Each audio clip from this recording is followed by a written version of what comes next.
नमस्कार दोस्तों। आज विश्व की दो सबसे खतरनाक टीमें भारत और न्यूजीलैंड के बीच गुवाहाटी के बरसापारा क्रिकेट स्टेडियम की हरी भरी आउटफील्ड और शाम की नमी के बीच सीरीज का तीसरा और निर्णायक T20 मुकाबला शुरू हुआ तो टॉस की प्रक्रिया पूरी हुई, जिसमें भारतीय कप्तान सूर्य कुमार यादव ने पिच पर मौजूद हल्की नमी का फायदा उठाने के लिए पहले गेंदबाजी करने का साहसी निर्णय लिया। न्यूजीलैंड की ओर से डेवन कॉनवे और रचिन रविंद्र की जोड़ी मैदान पर उतरी, लेकिन पहले ही ओवर में हर्षित राणा गेंदबाजी करने के लिए मोर्चे पर आए और उन्होंने अपनी तीसरी ही गेंद पर पूरे स्टेडियम को जोश से भर दिया, जहां उन्होंने एक सटीक लेंथ गेंद पर डेवन कॉनवे को अपनी ओर आकर्षित किया, जिससे डेवन कॉनवे हवाई शॉट खेलने के प्रयास में मिड ऑफ पर हार्दिक पांड्या के एक हैरतअंगेज और उड़ते हुए कैच के कारण 2 गेंदों पर 1 रन बनाकर आउट हो गए। इसी ओवर की चौथी गेंद पर रचिन रविंद्र ने एक दर्शनीय चौका जड़कर अपना खाता खोला, लेकिन दूसरे ओवर में उपकप्तान हार्दिक पांड्या दूसरे ओवर में गेंदबाजी करने के लिए आए और उन्होंने अपनी चौथी गेंद पर न्यूजीलैंड को दूसरा बड़ा झटका दिया, जहां रचिन रविंद्र एक शॉर्ट पिच गेंद पर पुल शॉट खेलने के प्रयास में डीप स्क्वायर लेग पर रवि बिश्नोई को कैच थमाने के कारण 5 गेंदों पर 4 रन बनाकर आउट हो गए। उनकी इस संक्षिप्त पारी में एक चौका शामिल है। गुवाहाटी के बरसापारा स्टेडियम में जब न्यूजीलैंड की टीम ने मात्र 5 रनों के स्कोर पर अपने 2 सबसे भरोसेमंद सलामी बल्लेबाजों को खो दिया तो कीवी खेमा पूरी तरह से सन्नाटे में डूब गया था और न्यूजीलैंड की टीम अब एक भीषण दबाव की स्थिति में खड़ी थी। भारतीय कप्तान सूर्य कुमार यादव ने इस दबाव को और अधिक बढ़ाने के इरादे से हर्षित राणा को पारी के तीसरे ओवर में दोबारा गेंदबाजी करने के लिए मोर्चे पर बुलाया ताकि न्यूजीलैंड के मध्यक्रम की कमर तोड़ी जा सके। हालांकि क्रीज पर मौजूद न्यूजीलैंड के विस्फोटक बल्लेबाज ग्लेन फिलिप्स आज एक अलग ही निडर मानसिकता के साथ मैदान पर उतरे थे और उन्होंने हर्षित राणा की पहली ही गेंद पर अपनी कलाइयों का जादुई इस्तेमाल करते हुए बैकवर्ड पॉइंट की दिशा में एक कड़क चौका जड़कर अपने इरादे साफ कर दिए। हर्षित ने वापसी की कोशिश की, लेकिन फिलिप्स ने अगली ही गेंद पर उनकी गति का फायदा उठाते हुए एक्स्ट्रा कवर के ऊपर से एक और शानदार चौका बटोर लिया, जिससे न्यूजीलैंड के खेमे में थोड़ी जान लौटी और भारतीय गेंदबाजों को यह एहसास हुआ कि कीवी टीम इतनी आसानी से हार मानने वाली नहीं है। मैच के रोमांच को 7वें आसमान पर पहुंचाने के लिए कप्तान सूर्य कुमार यादव ने पारी के 5वें ओवर में अपने सबसे घातक और जादुई मुख्य हथियार जसप्रीत बुमराह को मोर्चे पर लगाया, जो 5वें ओवर में पहली बार अपनी गेंदबाजी का स्पेल शुरू करने के लिए आए थे। बुमराह ने किसी भी औपचारिक वार्म अप गेंद के बिना ही अपनी पहली ही जादुई गेंद को 137 किलोमीटर प्रति घंटे की रफ्तार से अंदर की ओर स्विंग कराया, जिसे टिम सीफर्ट पूरी तरह से पढ़ने में विफल रहे। सीफर्ट ने उस गेंद को रक्षात्मक रूप से खेलने का प्रयास किया, लेकिन गेंद उनकी उम्मीद से कहीं ज्यादा तेजी से अंदर आई और उनके बल्ले का बाहरी किनारा छोड़ते हुए सीधे ऑफ स्टंप की धज्जियां उड़ा दी, जिससे टिम सीफर्ट बिना खाता खोले ही बोल्ड होने के कारण 11 गेंदों पर 12 रन बनाकर आउट हो गए। उनकी इस संघर्षपूर्ण पारी में केवल एक चौका शामिल था। बुमराह की इस प्रलयकारी गेंदबाजी ने गुवाहाटी के हजारों दर्शकों को झूमने पर मजबूर कर दिया, क्योंकि न्यूजीलैंड का स्कोर अब महज 28 रनों पर 3 विकेट हो चुका था। पावर प्ले के अंतिम ओवरों में ग्लेन फिलिप्स ने अपनी आक्रामक बल्लेबाजी से टीम को इस दलदल से बाहर निकालने की कोशिश जारी रखी और भारतीय तेज गेंदबाजों के खिलाफ कुछ साहसी प्रहार किए। पावर प्ले के 6 ओवरों की समाप्ति के बाद न्यूजीलैंड का स्कोर 3 विकेट के नुकसान पर 45 रनों के एक नाजुक आंकड़े तक पहुंच चुका था, जहां ग्लेन फिलिप्स अपनी पूरी ताकत और एकाग्रता के साथ टीम इंडिया के गेंदबाजों का सामना कर रहे थे। भारतीय गेंदबाज अब पूरी तरह से हावी नजर आ रहे थे और सूर्य कुमार यादव ने अपने स्पिनरों को तैयार रहने का संकेत दे दिया था ताकि मध्य ओवरों में कीवी बल्लेबाजों पर दबाव को और गहरा किया जा सके। पूरा स्टेडियम अब जसप्रीत बुमराह के उस जादुई स्पेल की चर्चा कर रहा था, जिसने न्यूजीलैंड के शीर्ष क्रम को तहस नहस कर दिया था और अब न्यूजीलैंड की पूरी उम्मीदें ग्लेन फिलिप्स और मार्क चैपमैन की जोड़ी पर टिकी हुई थीं। पारी के मध्य ओवरों में फिरकी के जादूगर कुलदीप यादव 9वें ओवर में गेंदबाजी करने के लिए आए और न्यूजीलैंड के बल्लेबाज मार्क चैपमैन ने उनका स्वागत एक गगनचुंबी छक्के के साथ किया, जहां उन्होंने कुलदीप की एक लेग ब्रेक गेंद को भांपते हुए डीप मिड विकेट के ऊपर से उड़ा दिया। इसी ओवर में चैपमैन ने एक भाग्यशाली चौका भी बटोरा, जिससे न्यूजीलैंड के रनों की गति में थोड़ा सुधार हुआ और कुलदीप यादव अपने सिर पर हाथ रखकर हैरान नजर आए। 10वें ओवर में मध्यम गति के गेंदबाज शिवम दुबे 10वें ओवर में गेंदबाजी करने के लिए मोर्चे पर आए, जहां मार्क चैपमैन ने उनकी एक धीमी गेंद को अपनी क्रीज की गहराई का इस्तेमाल करते हुए लॉन्ग ऑफ के ऊपर से छक्के के लिए भेज दिया और न्यूजीलैंड के स्कोर को 10 ओवरों की समाप्ति पर 75 रनों तक पहुंचा दिया। ड्रिंक्स ब्रेक के समय न्यूजीलैंड की टीम 3 विकेट के नुकसान पर 75 रनों के स्कोर पर संघर्ष कर रही थी, जहां मार्क चैपमैन 17 गेंदों पर 28 रन पर नाबाद थे और उनके साथ ग्लेन फिलिप्स 25 गेंदों पर 30 रन पर नाबाद क्रीज पर खूंटा गाड़कर खड़े थे। भारतीय गेंदबाजों ने पहले 10 ओवरों में न्यूजीलैंड के शीर्ष क्रम को तहस नहस कर दिया था, लेकिन चैपमैन और फिलिप्स की इस जोड़ी ने न्यूजीलैंड की उम्मीदों को जिंदा रखा था, जहां गुवाहाटी की इस पिच पर अब रनों का संघर्ष और भी रोचक होने वाला था। न्यूजीलैंड को अब अंतिम 10 ओवरों में एक बड़े स्कोर तक पहुंचने के लिए इन दोनों सेट बल्लेबाजों से एक विस्फोटक साझेदारी की उम्मीद थी, जबकि भारतीय गेंदबाज अपनी पकड़ को और मजबूत करने के लिए विकेटों की तलाश में थे। खेल के 11वें ओवर में दुनिया के सबसे घातक गेंदबाज जसप्रीत बुमराह 11वें ओवर में अपना नया स्पेल लेकर वापस आए, जहां ग्लेन फिलिप्स ने उनकी एक अंदर आती लेंथ गेंद पर कलात्मक प्रहार करते हुए मिड विकेट की दिशा में एक कड़क चौका जड़ा और न्यूजीलैंड के रनों की रफ्तार को बनाए रखने का प्रयास किया। इसी ओवर में ग्लेन फिलिप्स और मार्क चैपमैन के बीच 50 रनों की एक महत्वपूर्ण साझेदारी भी पूरी हुई, जिसने न्यूजीलैंड के खेमे में थोड़ी राहत पहुंचाई। गुवाहाटी के बरसापारा क्रिकेट स्टेडियम में जब न्यूजीलैंड के बल्लेबाज मार्क चैपमैन और ग्लेन फिलिप्स के बीच एक खतरनाक होती साझेदारी भारतीय टीम के लिए सिरदर्द बनती जा रही थी, तब भारतीय कप्तान सूर्यकुमार यादव ने मैच का रुख मोड़ने के लिए एक बड़ा रणनीतिक बदलाव किया और उन्होंने पारी के 12वें ओवर में अपने सबसे भरोसेमंद फिरकी के माहिर खिलाड़ी रवि बिश्नोई को 12वें ओवर में गेंदबाजी करने के लिए मोर्चे पर लगा दिया। रवि बिश्नोई ने कप्तान के भरोसे पर खरा उतरने में जरा भी देर नहीं की और अपनी तीसरी ही गेंद पर कीवी टीम की इस अर्धशतकीय साझेदारी को पूरी तरह से तहस नहस कर दिया। बिश्नोई ने 105.3 किलोमीटर प्रति घंटे की रफ्तार से एक बहुत ही तेज और बाहर की तरफ निकलती हुई स्लाइडर गेंद फेंकी, जिसे मार्क चैपमैन क्रीज की गहराई का इस्तेमाल करते हुए कट करने के प्रयास में पूरी तरह से गच्चा खा गए। गेंद बल्ले का हल्का बाहरी किनारा लेकर सीधे विकेटकीपर संजू सैमसन के दस्तानों में समा गई, जिससे मार्क चैपमैन अपनी चतुराई दिखाने के चक्कर में 23 गेंदों पर 32 रनों की एक प्रभावशाली पारी खेलकर आउट हो गए। उनकी इस पारी में 2 दर्शनीय चौके और 2 शानदार छक्के शामिल थे। चैपमैन के आउट होने के बाद न्यूजीलैंड के सबसे अनुभवी मध्यक्रम बल्लेबाज डेरिल मिचेल क्रीज पर आए और उन्होंने आते ही भारतीय आक्रमण पर दबाव बनाने की कोशिश की। खेल के 13वें ओवर में जब हर्षित राणा दोबारा गेंदबाजी करने आए तो डेरिल मिचेल ने उनकी एक शॉर्ट पिच गेंद को भांपते हुए डीप स्क्वायर लेग के ऊपर से एक गगनचुंबी 90 मीटर का छक्का जड़कर अपने खतरनाक इरादे साफ कर दिए थे। ऐसा लग रहा था कि मिचेल आज न्यूजीलैंड को एक विशाल स्कोर तक ले जाएंगे, क्योंकि उन्होंने अगले ही ओवर में हार्दिक पांड्या के खिलाफ भी एक कड़क चौका बटोरा था। हालांकि भारतीय उप कप्तान हार्दिक पांड्या ने हार नहीं मानी और अपनी अनुभव का इस्तेमाल करते हुए खेल के 15वें ओवर में एक बिछाया हुआ जाल तैयार किया। हार्दिक पांड्या 15वें ओवर में अपनी गेंदबाजी का दूसरा स्पेल लेकर आए और उन्होंने अपनी दूसरी ही गेंद पर डेरिल मिचेल को पूरी तरह अपनी चतुराई भरी ऑफ कटर गेंद से फंसा लिया। हार्दिक ने पिच की धीमी प्रकृति का फायदा उठाते हुए गेंद की गति को अचानक से कम कर दिया, जिससे डेरिल मिचेल हवाई शॉट खेलने के प्रयास में अपना नियंत्रण खो बैठे। गेंद बल्ले के ऊपरी हिस्से पर लगकर हवा में लहरा गई और डीप कवर पर मुस्तैदी से खड़े फील्डर रवि बिश्नोई ने आगे की ओर डाइव लगाते हुए एक शानदार कैच लपक लिया, जिससे डेरिल मिचेल आक्रामक शॉट खेलने के प्रयास में 8 गेंदों पर 14 रन बनाकर आउट हो गए। उनकी इस संक्षिप्त पारी में एक चौका और एक गगनचुंबी छक्का शामिल है। इन 2 महत्वपूर्ण विकेटों के गिरने से न्यूजीलैंड की पारी एक बार फिर पटरी से उतरती हुई नजर आ रही थी और स्टेडियम में मौजूद हजारों भारतीय प्रशंसक अब टीम इंडिया की जीत के नारे लगाने लगे थे।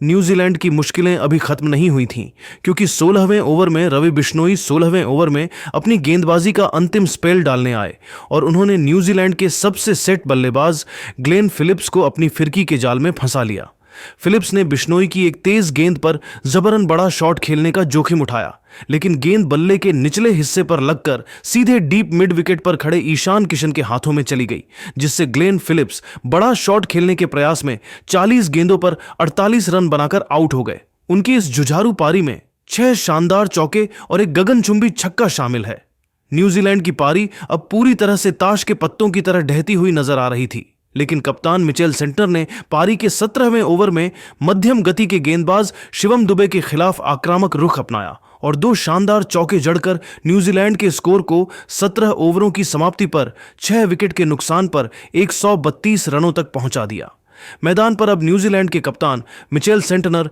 10 गेंदों पर 17 रन पर नाबाद खेल रहे थे और उनके साथ लंबे कद के बल्लेबाज काइल जेमिसन 3 गेंदों पर 3 रन पर नाबाद क्रीज पर डटे हुए थे। भारतीय गेंदबाजों ने इन मध्य ओवरों में न्यूजीलैंड की कमर तोड़ दी थी और अब गुवाहाटी का यह मैदान न्यूजीलैंड के डेथ ओवरों के प्रहार का इंतजार कर रहा था, जहां न्यूजीलैंड को एक सम्मानजनक स्कोर तक पहुंचने के लिए कम से कम 180 रनों की दरकार थी। रवि बिश्नोई ने अपने 4 ओवरों के कोटे में मात्र 18 रन देकर 2 बहुमूल्य विकेट झटके, जिसने न्यूजीलैंड की रणगति को पूरी तरह से रोक दिया था और अब सारा दारोमदार बुमराह और हार्दिक के अंतिम स्पेल पर था।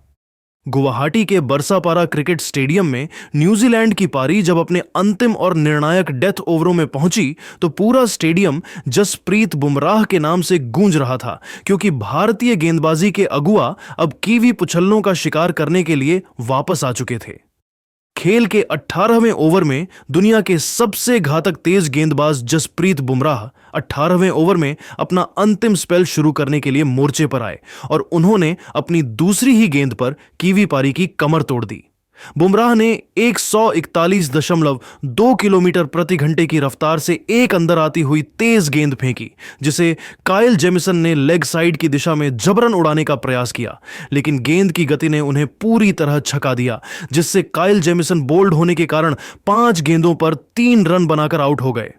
इसी ओवर की चौथी गेंद पर न्यूजीलैंड के कप्तान मिचेल सेंटनर ने गेंद को मिड ऑफ की ओर धकेला और 2 रन लेने का जोखिम भरा प्रयास किया, लेकिन वहां मुस्तैद खड़े ईशान किशन ने बिजली की रफ्तार से गेंद को थ्रो किया, जिससे मैट हेनरी दूसरा रन पूरा करने के प्रयास में रन आउट होने के कारण एक गेंद पर 1 रन बनाकर आउट हो गए। पारी के 19वें ओवर में युवा तेज गेंदबाज हर्षित राणा 19वें ओवर में गेंदबाजी करने के लिए आए और कीवी कप्तान मिचेल सेंटनर ने उनका स्वागत एक प्रलयकारी छक्के के साथ किया।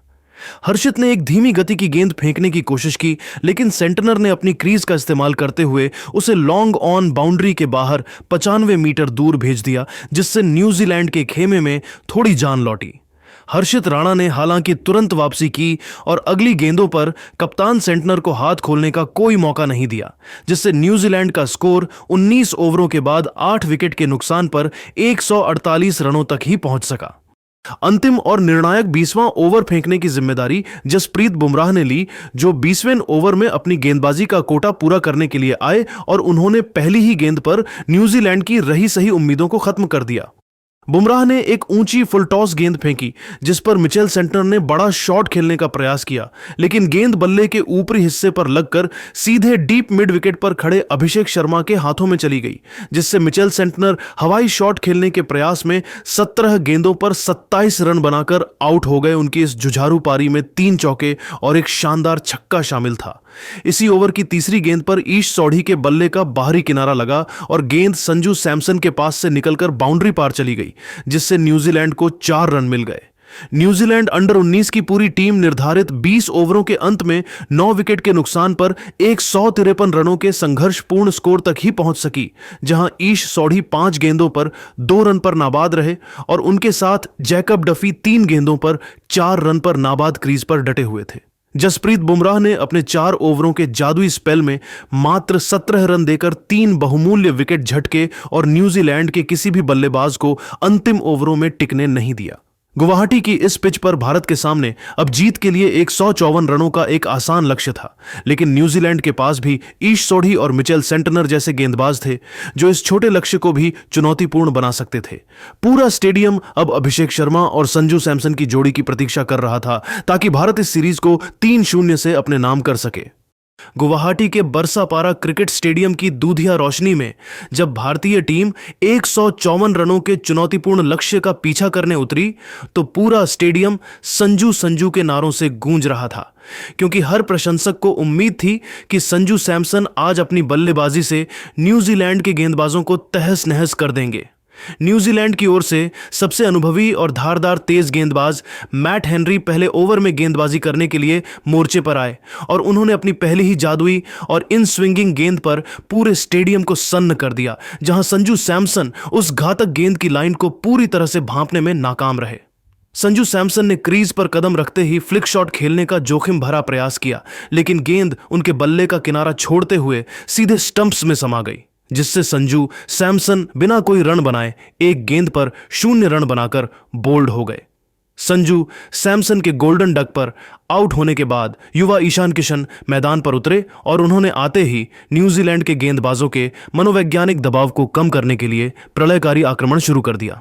ईशान किशन ने मैट हेनरी की तीसरी ही गेंद को भांपते हुए लॉन्ग ऑन के ऊपर से एक गगनचुंबी 98 मीटर का छक्का जड़ा और उसकी अगली ही गेंद पर अपनी ताकत का मुजाहिरा पेश करते हुए मिड विकेट के ऊपर से एक और शानदार छक्का जड़कर न्यूजीलैंड के खेमे में दहशत पैदा कर दी। इन 2 छक्कों ने भारतीय प्रशंसकों के चेहरे पर मुस्कान वापस ला दी थी और यह स्पष्ट कर दिया था कि भारत इस लक्ष्य का पीछा बहुत ही आक्रामक तरीके से करने वाला है। न्यूजीलैंड की ओर से तीसरे ओवर में तेज गेंदबाज जैकब डफी दूसरे ओवर में गेंदबाजी करने के लिए मोर्चे पर आए, जहां सलामी बल्लेबाज अभिषेक शर्मा ने उनका स्वागत किसी बेरहम योद्धा की तरह किया। अभिषेक शर्मा ने डफी की गति का पूरा फायदा उठाते हुए और अपनी क्रीज का चतुराई से इस्तेमाल करते हुए लॉन्ग ऑफ के ऊपर से एक गगनचुंबी छक्का जड़कर न्यूजीलैंड के गेंदबाजों को पूरी तरह से बैकफुट पर धकेल दिया।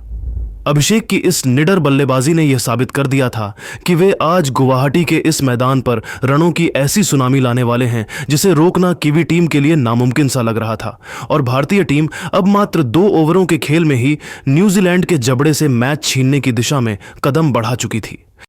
गुवाहाटी के बरसापारा क्रिकेट स्टेडियम की सपाट पिच पर अभिषेक शर्मा और ईशान किशन की सलामी जोड़ी ने रनों की ऐसी प्रलयकारी सुनामी ला दी थी जिसे रोकना न्यूजीलैंड की टीम के लिए अब किसी दिव्य शक्ति के बिना नामुमकिन सा लग रहा था। रनों की इस बेकाबू रफ्तार को थामने के लिए न्यूजीलैंड के कप्तान मिचेल सेंटनर ने अपने सबसे अनुभवी लेग स्पिनर ईश सोढ़ी को मोर्चे पर लगाया, जो खेल के चौथे ओवर में पहली बार अपनी जादुई फिरकी लेकर गेंदबाजी करने के लिए आए थे।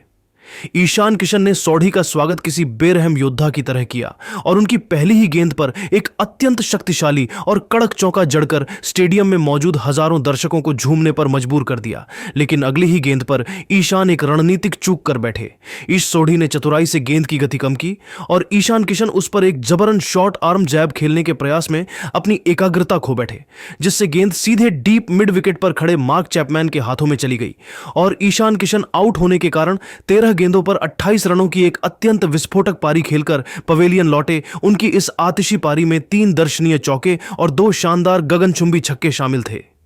ईशान किशन के आउट होने के बाद दुनिया के सबसे खतरनाक T20 बल्लेबाज और भारतीय कप्तान सूर्य कुमार यादव मैदान पर उतरे और उन्होंने आते ही अभिषेक शर्मा के साथ मिलकर न्यूजीलैंड के गेंदबाजों की बखियां उधेड़ना शुरू कर दिया।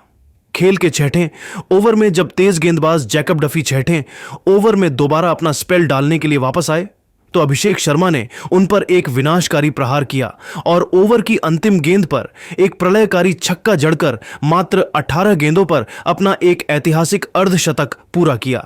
अभिषेक शर्मा की यह जादुई पारी भारत के लिए T20 अंतर्राष्ट्रीय क्रिकेट की दूसरी सबसे तेज अर्धशतकीय पारी साबित हुई और पूरा बरसापारा स्टेडियम अब अभिषेक के गगनभेदी नारों से गूंज रहा था, क्योंकि उन्होंने न्यूजीलैंड के मुख्य गेंदबाजों को पूरी तरह असहाय कर दिया था। कीवी टीम अब पूरी तरह से बैकफुट पर थी और दबाव को कम करने के लिए कप्तान मिचेल सेंटनर 7वें ओवर में स्वयं गेंदबाजी करने के लिए मोर्चे पर आए, लेकिन सूर्य कुमार यादव ने उनकी पहली ही गेंद पर अपना पसंदीदा और कलात्मक स्वीप शॉट खेलकर एक शानदार चौका बटोरा। इसी ओवर के दौरान कीवी टीम ने सूर्य कुमार यादव के खिलाफ एक LBW का रिव्यू भी लिया, क्योंकि गेंद उनके पैड्स पर लगी थी, लेकिन रिप्ले में साफ दिखा कि गेंद विकेटों के काफी ऊपर से जा रही थी, जिससे न्यूजीलैंड को अपना एकमात्र कीमती रिव्यू गंवाना पड़ा।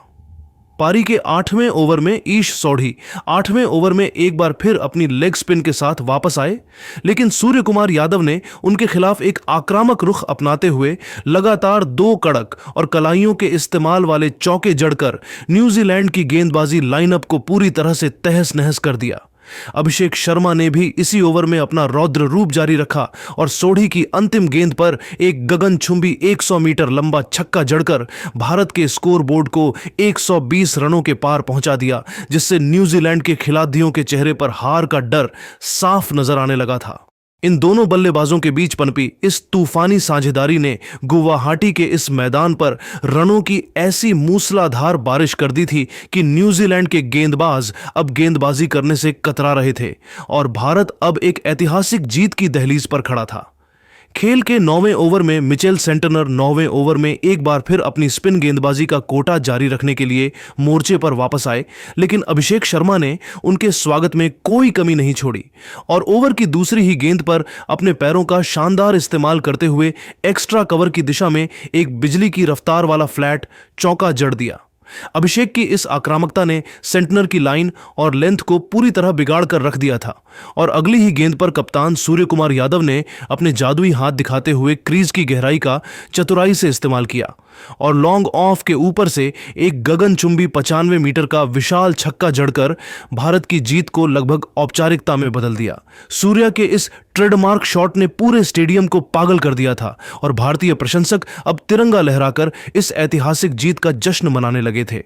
9 ओवरों के खेल की समाप्ति के बाद भारतीय टीम का स्कोर बोर्ड 2 विकेट के नुकसान पर 139 रनों के एक अत्यंत विशाल और अकल्पनीय आंकड़े तक पहुंच चुका था, जहां न्यूजीलैंड के गेंदबाज अब मैदान पर केवल दर्शकों की भूमिका में नजर आ रहे थे। युवा सलामी बल्लेबाज अभिषेक शर्मा आज किसी और ही ग्रह की बल्लेबाजी कर रहे थे और वह मात्र 19 गेंदों पर 67 रनों की प्रलयकारी पारी खेलकर नाबाद थे, जिसमें उन्होंने न्यूजीलैंड के हर मुख्य गेंदबाज की बखिया उधेड़ कर रख दी थी।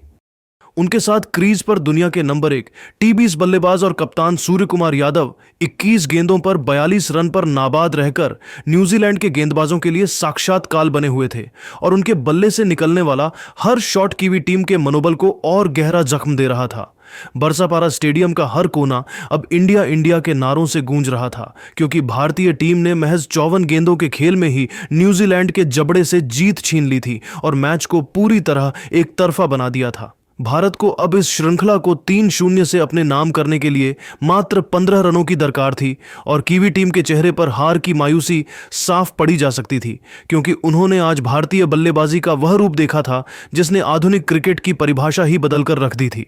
अभिषेक और सूर्या की इस अटूट साझेदारी ने यह साबित कर दिया था कि घर में टीम इंडिया को रोकना नामुमकिन है और अब पूरा भारत इस बात का इंतजार कर रहा था कि कब विनिंग शॉट लगे और गुवाहाटी की रात आतिशबाजी से रोशन हो जाए। गुवाहाटी के बरसापारा क्रिकेट स्टेडियम में हवा का रुख अब पूरी तरह से भारतीय टीम के पक्ष में था और न्यूजीलैंड के खिलाड़ियों के चेहरों पर हार की हताशा साफ झलक रही थी, क्योंकि मैच अब अपने उस अंतिम और निर्णायक पड़ाव पर पहुंच चुका था जहां भारत की जीत केवल समय की बात रह गई थी। न्यूजीलैंड के कप्तान मिचेल सेंटनर ने अंतिम कोशिश के रूप में अपनी ऑफ स्पिन गेंदबाजी के लिए ग्लेन फिलिप्स को पारी के 10वें ओवर में गेंदबाजी करने के लिए मोर्चे पर बुलाया, ताकि किसी तरह भारतीय कप्तान के प्रलयकारी प्रहारों पर लगाम लगाई जा सके।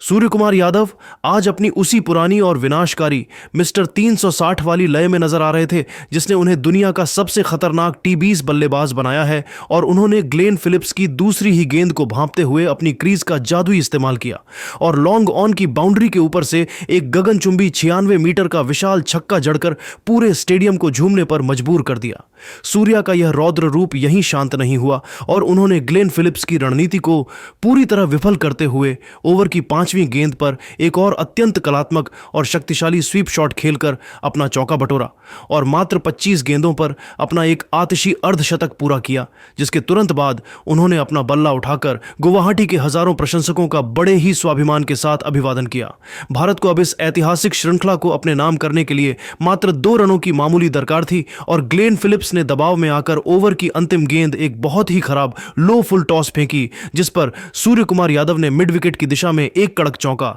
जड़कर भारतीय टीम के स्कोर को 2 विकेट के नुकसान पर 155 रन पहुंचाकर एक अविश्वसनीय और ऐतिहासिक जीत दिला दी। भारतीय टीम ने इस हाई वोल्टेज मुकाबले को महज 10 ओवरों के भीतर ही 8 विकेट के विशाल अंतर से जीतकर 5 मैचों की इस टी20 सीरीज में 3-0 की एक अजेय और मनोवैज्ञानिक बढ़त बना ली और गुवाहाटी के इस ऐतिहासिक मैदान पर शान से तिरंगा लहराकर यह साबित कर दिया कि भारतीय युवाओं की यह नई फौज किसी भी विश्व स्तरीय टीम को ध्वस्त करने का दम रखती है। युवा सलामी बल्लेबाज अभिषेक शर्मा आज एक अलग ही ग्रह की बल्लेबाजी कर रहे थे और वह 20 गेंदों पर 68 रनों की प्रलयकारी और यादगार पारी खेलकर नाबाद पवेलियन लौटे। उनकी इस प्रलयकारी पारी में 7 कड़क चौके और 5 गगनचुंबी छक्के शामिल थे, जिसने न्यूजीलैंड के तेज गेंदबाजों के आत्मविश्वास को चकनाचूर कर दिया था। कप्तान सूर्य कुमार यादव भी दूसरे छोर पर 26 गेंदों पर 57 रनों की तूफानी पारी खेलकर नाबाद रहे और न्यूजीलैंड के गेंदबाजों के लिए किसी साक्षात काल से कम नहीं साबित हुए, क्योंकि उनके बल्ले से निकलने वाला हर शॉट न्यूजीलैंड की उम्मीदों पर आखिरी कील ठोक रहा था। पूरे स्टेडियम में अब आतिशबाजी का ऐसा माहौल था कि आसमान रोशनी से नहा उठा था, क्योंकि भारतीय युवाओं ने न्यूजीलैंड जैसी अनुभवी और बड़ी टीम को महज 60 गेंदों के खेल में पूरी तरह से तहस नहस कर दिया था। न्यूजीलैंड के खिलाड़ी अब असहाय होकर एक दूसरे का मुंह ताक रहे थे, जबकि भारतीय टीम की नजरें अब इस सीरीज को 5-0 से क्लीन स्वीप करने के उस सुनहरे लक्ष्य पर टिकी हुई थीं, जिसने भारतीय क्रिकेट के नए युग का आगाज कर दिया था। तो दोस्तों, आपके हिसाब से भारत की इस शानदार जीत का असली हीरो कौन रहा? अपनी कीमती राय हमें कमेंट बॉक्स में जरूर बताएं। और अगर आपको यह वीडियो पसंद आया